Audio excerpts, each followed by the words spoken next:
I left the city, I've been browsing, treading water that they drowning. My head on a swivel, yeah. It's only really my surroundings.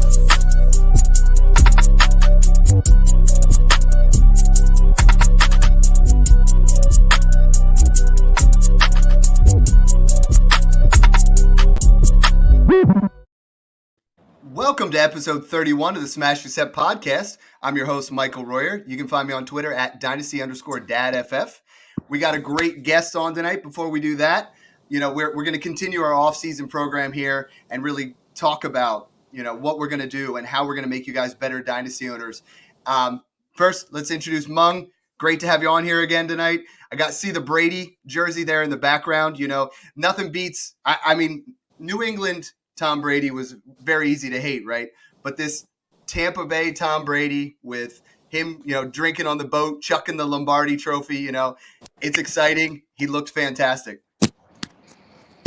Yeah, I was super pumped on Sunday, and, I'm still kind of getting over that Super Bowl hangover myself. But, we're excited to dive right into the offseason because I've started looking into a lot of the positions, and we're talking about running backs tonight, and luckily that was the first position I started looking into.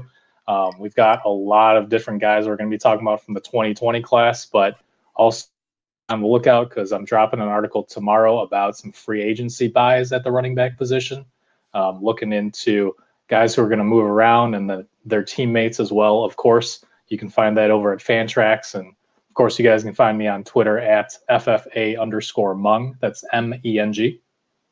Yeah, and the one guy that had that rookie fever in that running back class that we're not even going to talk about tonight is Keyshawn Vaughn. With Tampa Bay, just was a disappointment, obviously, to a lot of owners, especially people that we've seen take as high as 105, 106. We're going to talk about some great running backs tonight, and in order to do that, I brought on my former co-host of the Dynasty Refinery, friend, and the owner of the world's largest collection of fanny packs this side of the Mississippi. It's Jared right. Fox.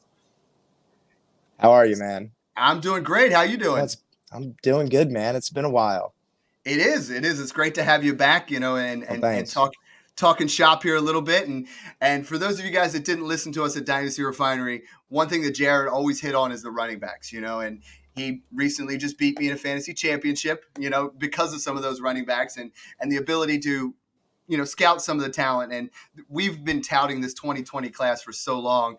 It looked fantastic, and it really – it was right where we thought it was going to be, and it helped people win multiple championships. So what we're going to do tonight is we're going to really cover this class. We're going to talk about, where you should be taking them up in startup season, what we want to do with whose value's on the rise, what value these guys have at the moment, talk about the 2021 season and what that outlook could be, and really just dive into these running backs. And then after that, we're going to do a mini pod where the three of us are going to, break down, and we're going to do a mock draft of all three classes, 2019, 2020, 2021. So you guys can see and hear exactly where these new rookies are going to line up, because honestly, there's going to be some great running backs in that class as well. So let's just jump right in. Obviously, the 101 of all running backs, I know at Dynasty Refinery when we were doing this, Jonathan Taylor, that was my guy. He was the 101 for me. And he blew up, right? I mean, right now he is at a point where he is a round one startup pick value in some formats, going off as maybe the RB3, RB4 off the board, and he killed it. I mean, he was the RB5, 232 carries, almost 1,200 rushing yards with 11 touchdowns, 5 yards per carry. Obviously one of the best offensive lines there, and there's not a lot to debate when it comes to Jonathan Taylor. We put a Twitter poll out talking about the rest of the guys. Almost everybody in the industry has Taylor at 1. Jared, since you and I we had Swift and Taylor 1A and 1B, why don't you talk to everybody a little bit about what you saw from Jonathan Taylor down the stretch? Yeah, well, what I think I saw with Jonathan Taylor the most was he got comfortable as the year went on. So coming out of college, it was widely speculated, his fumbles were going to be an issue coming into the pros. He had quite a few fumbles in his junior and senior year. I think, he played to his senior year. At oh my God, I can't even think of what college he went to anymore. Nebraska, Wisconsin. I don't know, one of those cold region schools. But no, he I thought that what happened was in the beginning of the year, he was extremely hesitant, and you could see that behind the line. He didn't have a lot of bursts coming out. It looked like he was really trying to protect the ball. He was trying to be comfortable, trying to do the right things, but he wasn't actually, running with full power like he could, unleashing the beast. And in the second half of the year, I think he just, he had a good game or two and he caught some confidence, and it was great to see him once he got going because he showed how good he is. And that line is so damn good that it's just like it's a perfect combination. He's a guy you should be high on and should feel safe about grabbing, especially if you're building. If you're building, you want a young running back. So you don't want those older running backs, or you want some receivers. And I mean, he's a guy that I think merits, an early second round pick in startups because he just seems very safe to me. And it's such a good team. But hopefully they get a quarterback and they get rolling even more. I mean, I agree with you. He probably is the 101 right now for me as well. Yeah, and the thing with Taylor is, and you talked about it being hesitant, and a lot of analysts were looking at it like he had vision problems. And we know from all the scouting that we did that he did not have vision problems in college. He saw the hole, he hit the hole, and over that final 8-game stretch there, he looked fantastic. Mung, were you impressed with Jonathan Taylor, the way he played down the stretch? And, I know you have another guy who's right up here neck and neck with him, but where are you comfortable right now taking Jonathan Taylor in a startup, and how aggressive should be people pursuing him right now? Yeah, I'd have no issue with anyone taking Taylor mid to back half of the round in Superflex startups. And, speaking of his struggles on the ground, really, we looked at the offensive line, and they were very good overall. Per Football Outsiders, they actually came in 7th in adjusted sack rate, so very good at pass protection, but their run blocking was surprisingly pretty low. They were ranked just 20th in adjusted line yards, so there's a possibility here that Taylor could get even better on the ground. He already ranked 3rd in yards before contact per carry, but even more than that, you guys talked about his vision and just that dominance as a runner, but he's that true 3-down back because as a receiver, his skills were actually very, very good. And by very good, I mean top of all running backs in 2020. He was first among all running backs in receiving yards after the catch per reception. To put that into context, Alvin Kamara and Eckler came in at 8.8 receiving yards after the catch per reception. Taylor led all running backs with 10.2. And only 2 other running backs had more than 9 yards after the catch per reception, and that was Dalvin Cook. And then surprisingly enough, Myles Gaskin, who might actually be a little bit of a sleeper too, but we'll talk about him another time. Yeah, that's some uncharted territory there. I mean, what I saw was 38 targets, 36 receptions, and what he did with them was fantastic. And coming into it, the debate was, well, he can't catch passes. He's not going to catch balls, and that's where he's going to struggle. He's going to be a Derrick Henry type, and he really shook things off. What we did next was, we put a Twitter poll out there. We said, listen, everybody knows Jonathan Taylor is the 101 of this class. But let's break it down here and let's let you guys, we like to be interactive with Twitter and see what you guys think. And the remarkable thing is once we put the poll out, and Jared, you're going to like this, but it's almost identical to how we had it preseason. Before the draft is Jonathan Taylor 1, DeAndre Swift 2, Dobbins 3, and then Akers 4, Clyde Edwards 5. So the thing is that I want to caution people. We are in a area that we're about to look into rookie drafts, right? And we're going to start looking into that. Your draft analysis and your pre-draft analysis is super important because that college tape matters. What they do at the combine matters. And sometimes you get that golden landing spot like Clyde Edwards-Helaire did. Sometimes talent trumps opportunity. Sometimes it's the other way around, but trust your gut. I mean, we had these guys this way. And Jared, you had DeAndre Swift as the 101 forever. He ends up in our Twitter poll at the 102. 42% of our listeners said that they would take DeAndre Swift. And I'm going to let you start here, but I mean, I want to just honestly gush about what he was able to do. I mean, 47% snap share, and he still finished as the RB20, not really getting, his fair shot at it. Yeah, he looked good, didn't he? I mean, in the receiving game, he really excelled, and that carried success into the run game for him. He picked up, in that aspect as well. And it was a bit of a tough year. In coming into this year, there's just so much uncertainty when you have a new coach, when you have a new quarterback. So many things are changing. So for me, I could have put Swift as at my 101 coming into this next year at the running back position. Now, I can see how Jonathan Taylor seems like the better, option. But I mean, coming out of the year, I think you could have had them somewhat interchangeable, in my opinion. Now with all this new stuff going on, it's just hard to say, like, will he get it going? Will they just let him tote the rock and run with it? I would think they would, but it's, again, I just don't know what to think about his success going into this next year. I actually have Clyde above him for that one reason. But I mean, as far as talent goes, we saw it, he has it, and he's going to be great in the receiving game. He's a dual threat type of running back. He dealt with, some injuries, some concussions. He missed a bunch of games in a row. I think it was like 3 or 4, down the end of the year there, but I don't know. It's tough with everything's changing there. I hope that paints success for him. I think in the long run, I think you're going to get like 4 really good years out of the guy if you hang on to him. But it's just tough to say how he's going to do next year and how he's going to start the year. I have no problem believing the narrative that in the second half of the year that he's probably going to be good no matter what. Teams are going to be worn down. They're going to be running the ball regardless, but it matters, how he's going to start the year. And I just don't know what that's going to look like for me.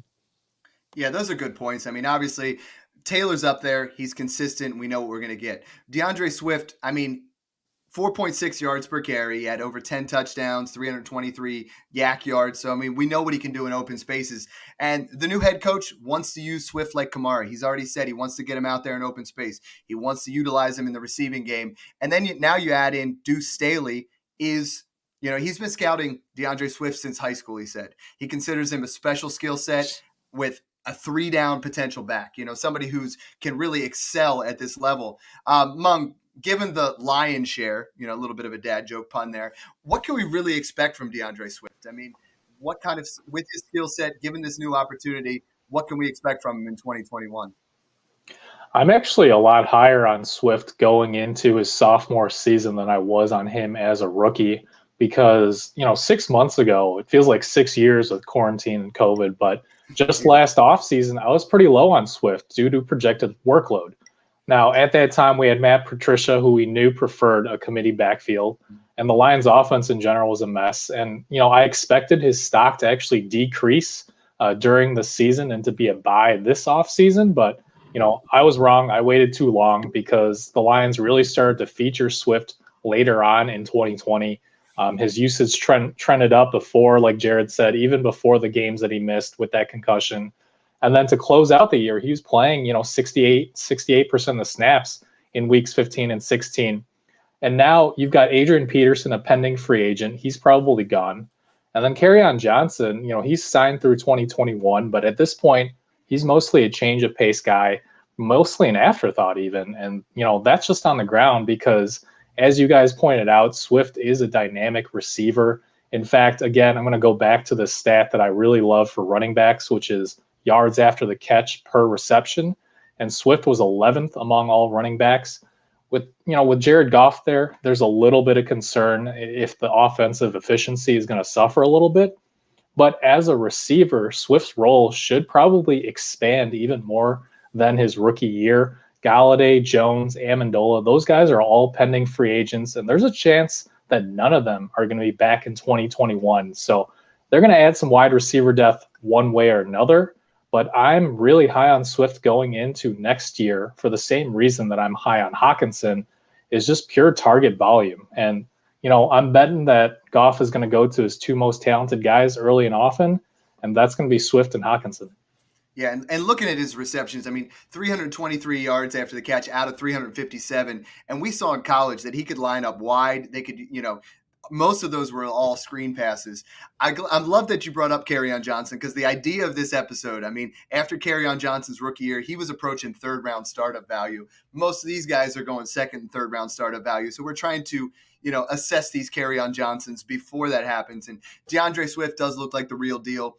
And you brought up a great point that we missed the buying window on DeAndre Swift, right? We thought we were going to get him cheap. We missed the buying window on this next guy as well. If you went in and you bought DeAndre Swift or J.K. Dobbins before that, week 9, week 10 area, you probably got a discount. Now you're going to pay up. I mean, both these guys are going second round in startups.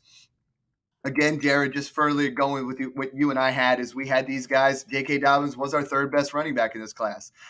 Very similar situation, 43% snap share, 36% of the rushing attempts, and just a mind-blowing 2.2 fantasy points per touch. Just let that sink in a little bit. Like every time he touched the ball, he was killing it. He finishes the RB10 over the final 7 weeks with a touchdown in every game. Now we got Gus Edwards as a free agent. Mark Ingram gets released. I mean, Jared, how high do you see the ceiling for J.K. Dobbins this year? Moving into a situation where, yes, I believe they bring somebody else in. It is the Baltimore way. They don't try to give it completely up to somebody. But, I mean, what kind of limitations and what kind of ceiling are we looking at with J.K. Dobbins? Well, I don't know. I think that's tough for me to answer just because it's how much is Lamar going to take, when it comes to the rushing game. I think that this year they were trying to be a lot more conservative with him running the ball, and they're going to continue to try to feed it more to the running backs and let Lamar attempt to throw from the pocket, at least enough to stay in games, and then they can unleash him a little bit more later in the games to try to preserve his health. I think that Baltimore is always going to have those short yardage guys like the Gus Bus, and they're going to bring in other running backs. Like you said, run a committee. It's kind of like the Eagles. They just never seem to ever commit to one running back fully and give that volume. For me, I feel like his upside is limited, and I feel like he's going to be more of a boomer bust type of guy. I don't think he has as much upside as some of the guys that are also on this list, like Clyde, like Swift or Taylor, or even Akers. Akers I really like as well. For me, if there's any of those running backs that I'm avoiding, it's probably Dobbins, just because I don't know if he's going to be consistent. And it's sort of the same type of feeling I always get when I think of Miles Sanders. Miles Sanders is very talented, but they're going to keep him at bay, and they're going to try to use him in the right situations. They don't care about what he does for our fantasy teams. And that you're jumping on both my guys there. Yeah, I know. Dobbins and Sanders.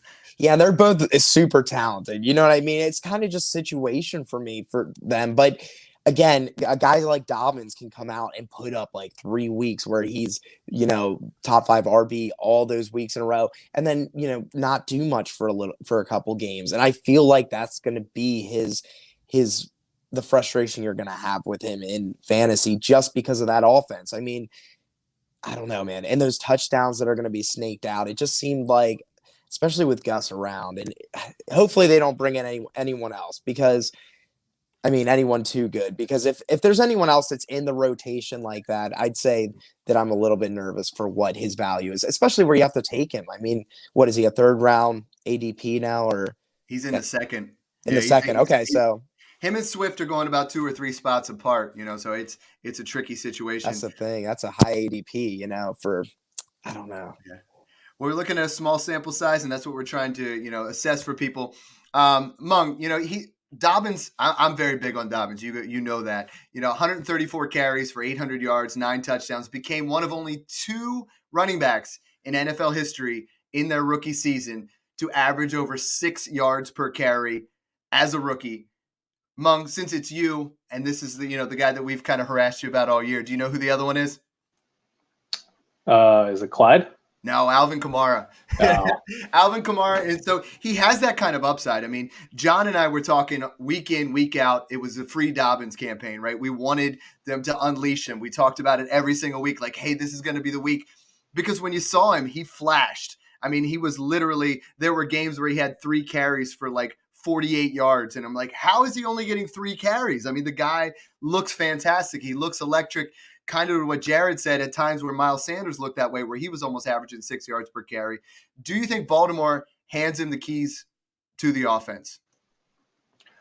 Yeah, I'm sorry to rain on your parade here, but I'm actually on the same page as Jared on this one. I got to bring John back on, Yeah, we've got you outnumbered on this one, I think. But you said it, right? He looked electric. That burst he had at time where he just blew through that front 7. But I think the risk here is, again, as Jared already said, in terms of volume. And that's an incredibly important thing for a running back to have fantasy success, because we know they waived Mark Ingram, so he's out of the picture here. But Gus Edwards is a restricted free agent, so they can tender him and keep him for pretty cheap. And I do think that Baltimore is going to, given how he performed in 2020. So assuming that Edwards stays here, looking from week 6 onward of 2020, that's when they really started phasing out Ingram out of this offense.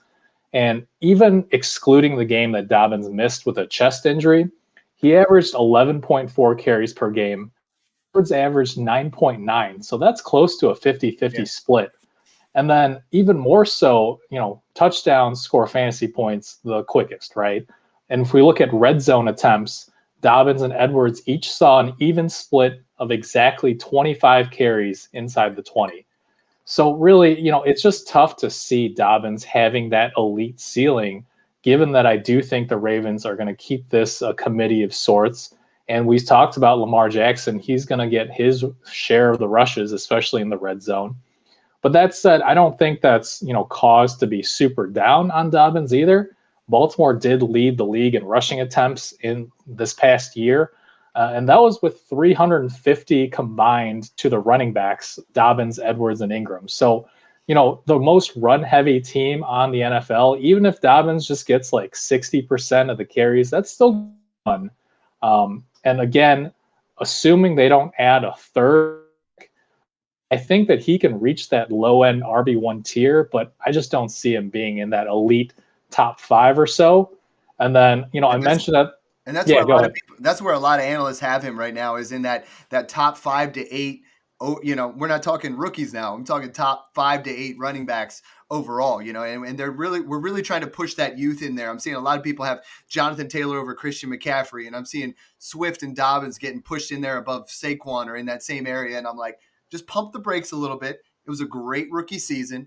Let's appreciate it for what it is, but let's not vault them into that same status yet. Yeah, and for the same reason, I think Gus Edwards is pretty undervalued right now, because I think you can get, sneaky RB2 production out of him for a mid-late second-round pick, maybe less. I know, and you took him in the startup. We have our Smash Accept Listener League startup going on, and it has been fantastic. I mean, Jared, you would appreciate the amount of trades that have been there. There's been over 80 trades. It even made the leagues that you and I did look, a little bit silly when it comes to it. We have not had one round out of 25. We're on the 24th, so we're almost done. We have not had one round without a trade, without somebody moving out of there. So we are a trade podcast. We talk about it all the time, and people have taken it to heart and made some moves, The next guy, ultimately in that same kind of area, and no one's risen like this guy has. I mean, whether it was learning the system, bringing him in slowly. Sean McVay obviously had a plan with Cam Akers, and then he unleashed him. And over those final 7 games, including the playoffs, if you extrapolate those stats, if you take what he did over those final 7 games, we're looking at a season of 320 plus touches, 1,470 yards, 9 touchdowns, 336 receiving yards. I mean, his playoff performance was fantastic. I mean, we're looking at the best rookie playoff performance of all time from a running back as far as PFF grades with an 84.8. We're looking at yards after contact, 154, 13 first downs, 188 rushing yards, and the man killed it. And I know, Jared,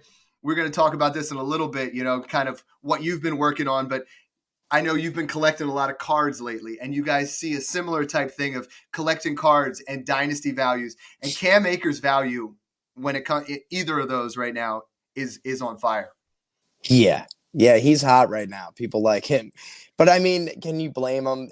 He really does look the part. I mean, the dude's a beast. He's built as a 3-down back, and, he's good in the receiving game. He's your short yardage back, and he's on that potent offense that's only probably gotten better with Stafford arriving. I think the hype is real for him. Now, I would have no issue seeing him being the RB1 out of this class, for next year. I think him and Taylor look like great options. This is just such a deep class. And it's one of those classes that I think 4 or 5 backs from this class alone are going to be top 10 RBs at some point, with whether it's the next year or two. It's that we deep. Talked about that all the time, right? It was like, hey, wait for these 2020 rookies. And Cam Akers, we talked about it a lot. Cam Akers was obviously the number 1 recruit out of this class coming out of high school. And at Florida State, horrible offensive line, horrible quarterback play. And then we were like, well, maybe it just didn't translate to the NFL because he wasn't really getting those options. And Malcolm Brown was out there. Darrell Henderson was out there. And it's like, why isn't Akers getting his shot? And sometimes we get so short-sighted in the dynasty community. We're like, well, he must not be that good. Like sometimes people just trade him for pennies on the dollar. And it's like, if you held on to him or you bought around that week 8, week 9, and it's kind of the underlying theme here is all these running backs started to take off late. If you bought, you won. I mean, now, Mung, is that like an unfair extrapolation of the statistics of what I'm saying there? Or do you see him as a potential 1,300, 1,400 yard back in the NFL that can do it all? Yeah, I think that's definitely within the realm of possibility. And again, it's not just the production on the ground. Akers was very good as a receiver as well. And, as you guys said, with Matthew Stafford there, you can't really stack the box as much as you could have with perhaps Jared Goff. And I mean, the only concern again is that Darrell Henderson did look good in limited touches as well. So I think that Akers has done enough to earn the lead role in this backfield. The only question here is whether some of that gets cut into if he has a bad game here or there. So it was very tight on our Twitter polls when we did that. We were looking at 42% wanted Swift, 25 wanted Akers, 28 wanted Dobbins, 5% wanted Clyde Edwards-Helaire. So then we pop up the next Twitter poll, and the guy that wins this, is a guy that, just like this Twitter poll, again, came out of unreasonable expectations, right? I mean, Antonio Gibson finishes the RB13 in PPR formats with just 46% snap shares. He burst onto the scene. We were all skeptical because we heard it all, right? Positional convert, 33 carries under his belt when he was in college. And then Ron Rivera comped him to CMC light. Now, he's saying he's looking to expand his role even more. If John was on here, he would be gushing about it because he has Gibson above Akers. Mung, from what we saw of Antonio Gibson as a rookie, how excited should we be for year 2 of this process? Well, let me explain it to you this way. Every time I look at my rankings, and I just came out with some dynasty rankings a couple weeks ago, I keep wanting to bump Antonio Gibson higher and higher. I had him behind Jacobs, Akers, and Dobbins, but I think I'm moving him up past those guys to RB11. And look, coming out of Memphis, the concern was that Gibson didn't really get true running back usage, but if anything, that seems to make him look even better after the fact, looking at what he was able to do as a rookie, still really getting used to that position. And athletically, he comped to basically Jonathan Taylor. And I think he has a similar ceiling to that. And I know I keep going back to this receiving yards after the catch per reception stat, but this to me is one of the most important things to look at when I evaluate how running backs are performing, because we know that volume of touches is important, but also their usage and efficiency as a receiver in this age of PPR scoring is super important as well.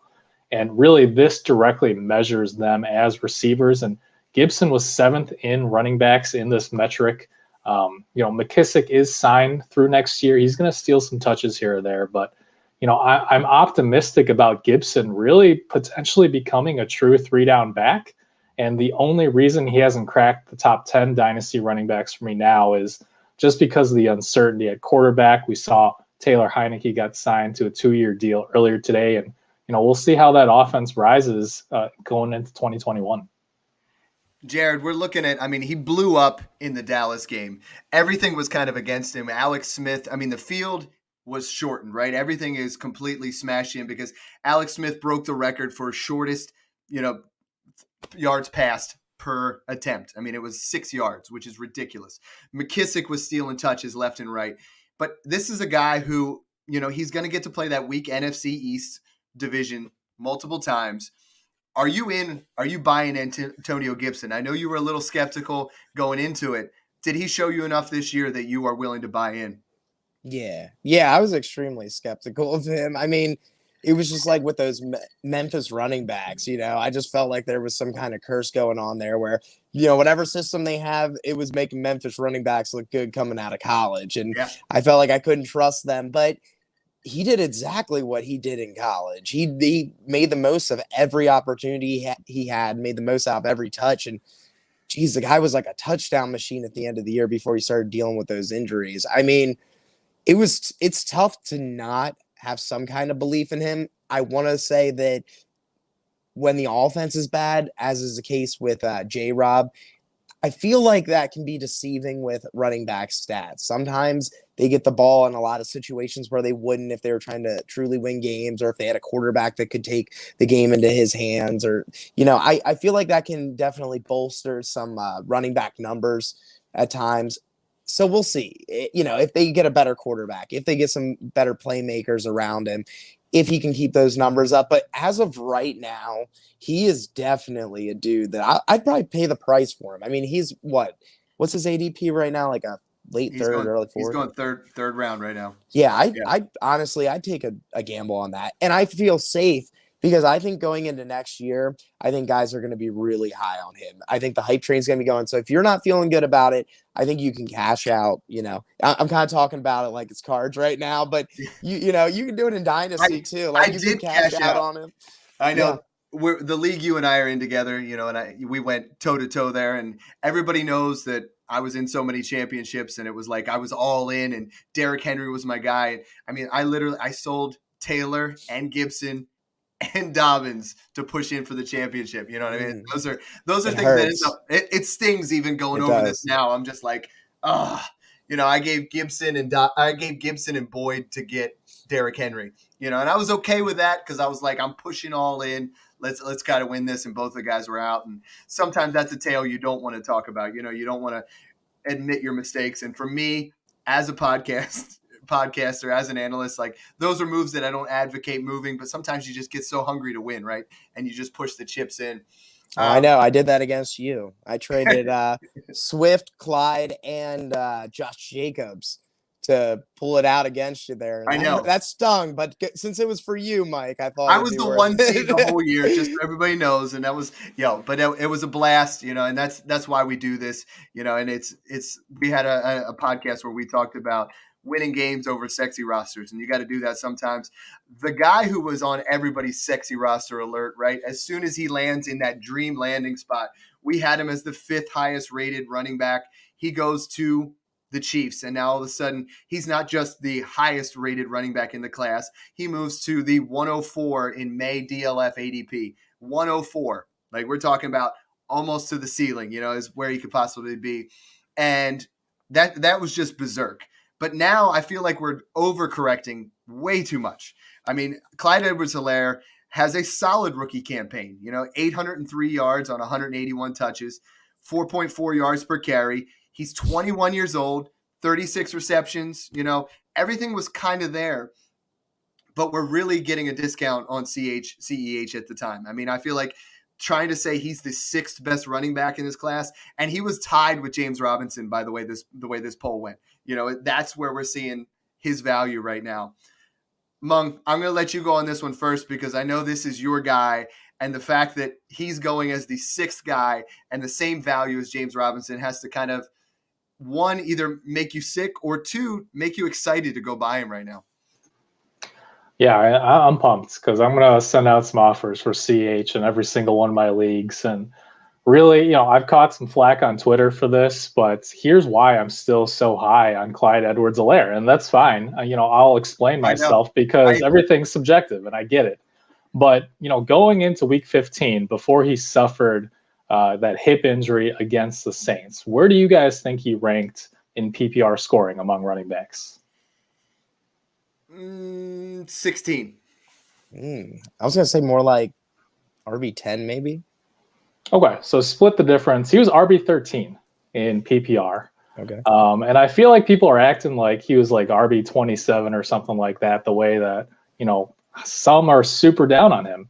And I think it's just insane to me. We have a guy who was close to a top 12 running back, right? And a lot of people talk about inconsistency as well, being up and down week to week, but he had just 3 games with fewer than 10 PPR points, and one of those was the Saints game where he had to leave early. A lot of discussion about, again, his inefficiency as an actual runner, and that's warranted because, Edwards-Helaire was just 24th among running backs in rushing yards after contact per carry. But if we're knocking him for that, here are some guys who ranked lower than him in terms of yards per carry after contact. Jonathan Taylor, Cam Akers, Ezekiel Elliott, they all were tied with him at 2.1 yards per carry after contact. Antonio Gibson and Josh Jacobs were behind all of those guys, 2.0 yards after contact per carry. And then DeAndre Swift was way down the list at 1.7. So, yeah, there were some struggles, but let's also not forget that the Chiefs had their starting right guard opt out preseason.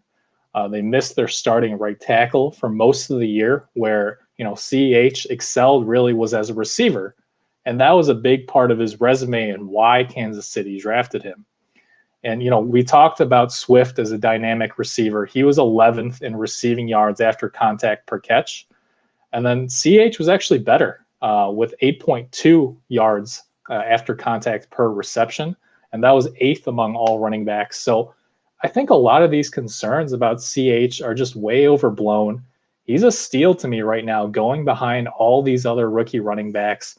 In fact, Justin Edwards over at PFF and 4for4, he ran a poll a couple weeks ago. 40% of people valued CEH as a late first-round rookie pick, which is just nuts to me. I mean, RB13 in PPR behind a hurt offensive line, still learning that offense. That's pretty much his floor. Give me that kind of safe, near RB1 production with elite upside in that Chiefs offense. Well, we almost made him a post-hype sleeper in one season instead of 2 seasons, right? Sometimes we hype a guy and then we want him to do something, right? Kind of like Drew Lock this year. We wanted him to do something, and then he doesn't do it, so his value goes down, so then you can buy him. But Clyde Edwards-Helaire he had a fairly solid rookie season. We just wanted to discount him. Jared, throughout the rookie process, we were kind of debating, is he CEH or MEH? Is it, a little bit of meh? Obviously, being the only guy going in the first round, having that 5th-year option to play with Mahomes the entire time, are you now a believer in Clyde Edwards-Helaire that you should be going out and buying him based off the situation? Yeah. Yeah, I'm buying Clyde all the way. And I agree that like a late first is absolutely ridiculous. I mean, he's still tied to Patrick Mahomes. They're going to be angry next year. I think they're going to come out and show some teams what's up. And Clyde looked mean in the Super Bowl, man. That was one thing I took away. He looked really good. And watching them during the year a lot, I thought that it seemed like he was taking a lot of hits. Like, he wasn't delivering them. He was taking them. And it seemed like he was getting banged up a lot. I think he was getting used to the NFL, used to, the kind of hits that they deliver. These are bigger bodies coming at you than in college, even when you're playing for LSU. But I mean, man, in the Super Bowl, he impressed me. He was delivering hits. He looked good. And that was very promising. That was all I needed to see. And I'm a total believer in him. And I still give him about the same value as I did coming into the year. I think that he can be a top 5 running back overall eventually. And I think it's going to be this year. I think that's important in the process of like, as a dynasty owner, as a dynasty analyst, even as a player, like seeing Clyde Edwards-Helaire was a guy that you weren't necessarily in on, and so was Antonio Gibson, but now you're buying them, and it's smart to do those things before it happens. Among the poll you said had them at late first. I would say, I mean, it has to be 101, 102 for these top 6 guys. I mean, there's no way. Now, Taylor's going to cost you more, but if you had the 101, why not trade? I know we're not talking super flex. I mean, that would be another spectrum here, but Najee Harris or these guys. I mean, that we're going to talk about that in our next pod, but would you rather have Najee Harris over any of these 6 right now? I would not. And while we're talking about trade values real quick, we're talking about all these guys in terms of range of outcomes, but they all have a fairly safe floor. And, outside of Dobbins, I think they all have pretty high ceilings. And so for me, I think the takeaway should be this, is that I'm willing to move off any one of these rookie running backs for another one of them, plus, an early second. I would gladly trade down, quote unquote, within that tier. Well, and I mean, it's crazy. We had on Izzy Alcafaz a couple weeks ago, and he just kind of got me into the trade calculator and looking at things right now. I mean, you would have to give up James Robinson and Clyde Edwards-Helaire to get Jonathan Taylor. That's what kind of value we're looking at on Clyde Edwards-Helaire. Is almost a late first behind Dobbins, behind Swift, and he's also dropped behind Gibson in dynasty value. And if someone's offering me a first round pick and Clyde Edwards-Helaire for one of these guys, that is a smash accept right there. Yeah, for sure. I have Edwards-Helaire in that same tier as Taylor still. All right. Hey, I love that you're staying with that. One guy that we're going to get to here obviously came out of nowhere. Free agent, takes over, and literally was the only guy that we could say out of this whole class that was a bell cow the whole year, right? James Robinson looked the part. He's the only feature back from day one, and he has over 1,000 yards rushing, 49 receptions, and now he gets Trevor Lawrence with a year of seasoning under his belt. But there's definitely some concern there as well. I mean, Jared, you and I have debated a lot over James Robinson. I mean, was it the opportunity or is the talent there? Was it just the perfect storm? And how should we value him going into 2021? I mean, the only thing I noticed watching J-Rob this year was he was very consistent. He kind of had that, what I saw out of Jordan Howard his rookie year when it comes to the run game, but he also was very sure-handed. He caught almost every pass that was thrown to him that was catchable. I mean, he was a very, very reliable running back, steady as he goes type of guy. But I don't think that I see his role expanding any more than it was this year. Their offense was so down. They were not trying to win games. They were like, all right, we got our third string running back in. Let's just feed him the rock as much as we can and see what happens. If they were trying to win games, they wouldn't have started what's-his-face over Gardner Minshew when he came back. They were like, we're going with the better guy. Yeah, that was them going with the better guy, right? Was it Glennon or? They had Glennon and Luton. Luton, yeah. It was like a bunch of them. And they weren't doing that because they thought that either of them were better than Gardner Minshew or going to win them games. They did that because they wanted to get an early pick. And we have to look at 2021 now is – it's still James Robinson's backfield. I feel like early on in the season where I was buying him for second round picks. I did it in a couple leagues with you where people were like 2022 second. I don't believe this guy can keep it up. But the Jaguars are in a process where, they need that running back to take a little bit of pressure off Trevor Lawrence, make Trevor Lawrence's first year be a little bit more smooth transition. And who better than a guy that literally 400 yards after catch on, basically he had 344 receiving yards, but 400 yards after the catch. He's catching balls in the backfield and making things happen. He might not be as electric as the guys above him, but James Robinson is a good value here at this point, as the seventh guy. I mean, you didn't even have to, you probably got him third round, fourth round, and a lot of times picking him up on the waiver wire. And that's one thing we want to look at right now is, in February of 2019, Miles Sanders was the RB8 of that class. So we had people on, we had Chad Parsons on, and we had Matthew Hicks on to talk about some of these guys, but just keep that board moving. We're going to evaluate and reevaluate these rookies and kick them up, kick them down, and kind of talk about things during this whole process here at Smash Accept. Mung, we're running a little bit short on time, but anything on James Robinson you wanted to add? Yeah, I mean, he's behind all these rookies that we talked about so far. But again, the gap isn't that big. Again, this is another guy who has a lot of defenders on Twitter. And to their point, he's very good. I don't think, he's going to get benched next year. I don't think that's even in consideration. But all we're saying here is from a risk perspective, he came in undrafted, which means that he could be easily replaced. And we just don't know what Urban Meyer is going to do as an NFL coach. So that risk factor is there, and that's the only reason he's slightly behind these other guys. I think they're going to bring in either a veteran or another rookie to split some of those touches, but he's definitely going to stay the lead back given what he did in 2020. Yeah, I'm excited to see what he can do. Another guy I'm excited to see what he can do after, not really doing much the entire year. Looked the part in his only game, over 5 carries. But when A.J. Dillon got that chance against Tennessee in the snow, he just erupted. 21 carries, 124 yards, 2 touchdowns.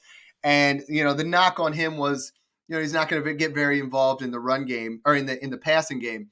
But, man, he looked like a miniature version. And when I say miniature, he's a big dude. But a lesser version of Derrick Henry in that game. And I know we're all getting excited about that one game and a little bit what he did down the stretch. Small sample size, but can we expect more of this, Jared? Let's say if Aaron Jones does not re-sign, everyone's acting like that's not a possibility. They are a little bit tight under the cap. So let's assume Aaron Jones is out. Is A.J. Dillon a guy that is worth a late first, early second right now? He might be. I mean, he's a beast of a man. He did look good last year when he got to play, especially in that game in the snow. He took that over. I think, didn't you tell me that week? Weren't you like, yo, I just traded him and somebody for that game? And then, yeah, because I remembered that. I saw his stats and I was like, dude, because you were just trading him for that 1 week. And that's 1 week he blew up. But, yeah, I think that LaFleur is trying to build his own team. You know what I mean? And I think we're probably not going to see that next year. I think Rodgers will be back. I don't know what's going to happen with Aaron Jones. I mean, who knows? Maybe they get him for a 1-year contract because they're like, hey, we have Rodgers for 1 more year. Get Aaron Jones down for 1 more year if he doesn't demand a huge one, which he may. So, I mean, if they could get those guys back for 1 more year and save Love and A.J. Dillon, for 2 years from now, let LaFleur, strut his picks a little bit, then I'd say, you could probably get him cheaper, but I don't know. How can you make an opinion on him? If Aaron Jones comes back, he's in one tier. If Aaron Jones doesn't come back, he's in another tier. It's a total risk. That's what's fun about Dynasty right now. Mung, you and I have talked about it a while. I mean, Green Bay's in a situation where we basically, I would love to have Aaron Jones back. I would love to have Aaron Jones in Buffalo. Everybody knows that. But there's a little chance that he comes back. Very slim chance. If he doesn't, what are you willing to pay for Dillon right now? I'm operating under the assumption that Aaron Jones will not be back with the Packers next year, and it's really because of the playoffs. I mean, look at what happened against Tampa Bay in that NFC Championship loss, right?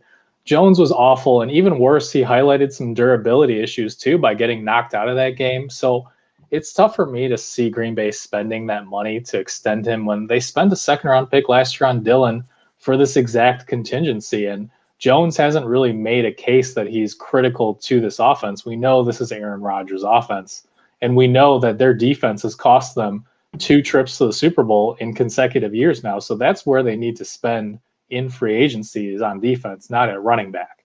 And as for Dillon, again, tiny sample size.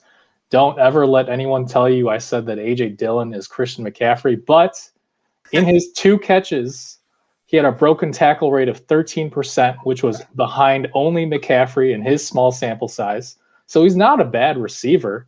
And we saw that he actually found success on the ground against the Bucs in that game after Jones went out. And, we know how stifling that run defense is. I think Dillon is a huge buy at this point. Look, it's a gamble because, sure, maybe Aaron Jones does come back, but all of fantasy is a gamble. At this point, it's what's the most likely outcome. And I do think that Dillon is going to be the starter heading into 2021. If you can get him for a late first or less, I'm all over that. Personally, I would need a mid first, 1.5 or so to sell Dillon at this point. I like that. And just to put that perspective, he is definitely backing that up because in our draft, Jared Brady took him the pick before you, and I know you complained about it, and you're like, oh, I have to take Courtland Sutton. So that's what kind of value we're looking at A.J. Dillon is when one of our guys is complaining that he has to take Courtland Sutton because A.J. Dillon was gone. And I know that's a positional scarcity, and that's a lot of what this is about the running backs. Jared, I'm going to let you talk about this last guy here. I'm a Buffalo guy. I know you're kind of believing a little bit of, that it's no longer Devin Singletary's show in Buffalo, which I don't know if you can say it's his show when he had like 6 carries a game. But now Zach Moss, 86 pick in the draft. Buffalo did put some draft capital in here, and he flashed a little bit at times. What did you see from him? I mean, with Zach Moss, he did look like the better running back. Again, it's kind of the same thing like you see with Baltimore. How much of the run game is Allen going to take, especially in the red zone? He takes a lot of those short touchdowns and stuff. But I think that I feel the same about Moss as I did before the season started. And that's that he's the more dynamic, the more sensible running back because he's better in the short yardage situations. He's a little better built for that. But he can also catch the ball, and he looks good. So he had a lot of injuries this year. He's a later round guy. He's not in the same tier as some of these other dudes. But I mean, I think that he's one of those guys. All right, so I'm going to go talk about redraft. I know we're talking dynasty here, but in redraft, he's one of those guys I think I'll sneak in at the very end of my roster. You know what I mean? Just because then you might have the Buffalo backfield on lockdown. And I think that he could have some value. It's probably going to be a committee for the most part. But, you know, if Devin Singletary gets hurt or whatever, he's the guy that I want to have. I feel like he could actually put up good numbers in the right situation if given the chance. Yeah, and he's a guy you can get added in on deals. The one thing we're talking about a lot is just and you saw it in this startup, Mung, is the running backs. You know, that's that positional scarcity. They're all going early. You know, it's the quarterbacks, it's the running backs, the wide receivers are so deep. And then it hits a cliff, like right after David Montgomery and A.J. Dillon, where no one drafts a running back for like 3 or 4 rounds because we're not sure where these guys are going to be. And I know I've heard you say it before. It's tough drafting a guy when we don't know the situation. Yeah, and I think at that point, you wait. Once you get past that Dillon area, wait until, you know, guys who are worth that mid, late second range who can have a ton of upside. You know, Gus Edwards, who we already talked about. Damian Williams is coming back next year after he opted out pre-2020 due to COVID. He's a guy that's basically forgotten by everybody. Myles Gaskin, Miami's probably going to add somebody, but he was super efficient when he was on the field. Even guys like J.D. McKissick, you know, why pay for guys like Zach Moss? No offense, Jared, the first time we haven't been on the same page tonight. But, you know, I'd rather take a veteran like Melvin Gordon, who I know is going to get a ton of touches. I just don't see a ton of upside in a lot of these guys that warrant a significant increase or a significant gap, in draft capital between, you know, that mid-third dart throw guy versus these committee guys who I don't see much upside in. And I love the fact that you almost hit on like all the running backs that you and I took in this startup draft. You know, there's a lot of those kind of values that fall back.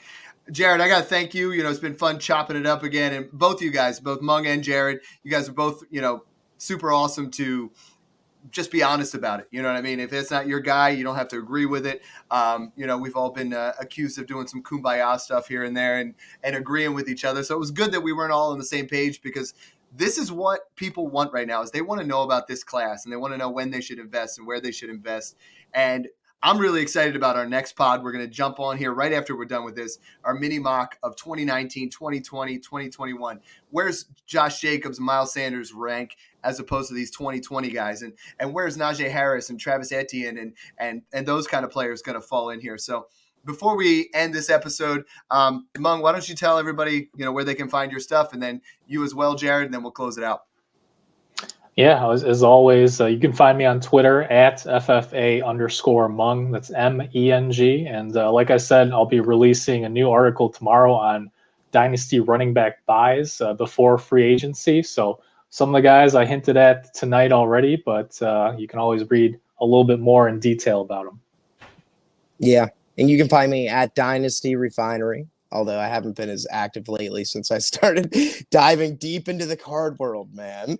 Hey, that's people, guys our age. I mean, honestly, we got a group chat where we got Dynasty Outhouse and we got Goat District and a lot of these podcasters, and we're like, yo, cards are in again. Like it just gets you so excited. And I wish it's a bunch of kids. Like every day you wake up and you see mail day, and like it's dudes posting pictures of cards they got.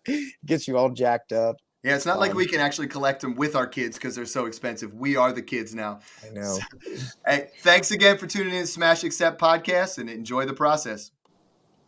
Boom.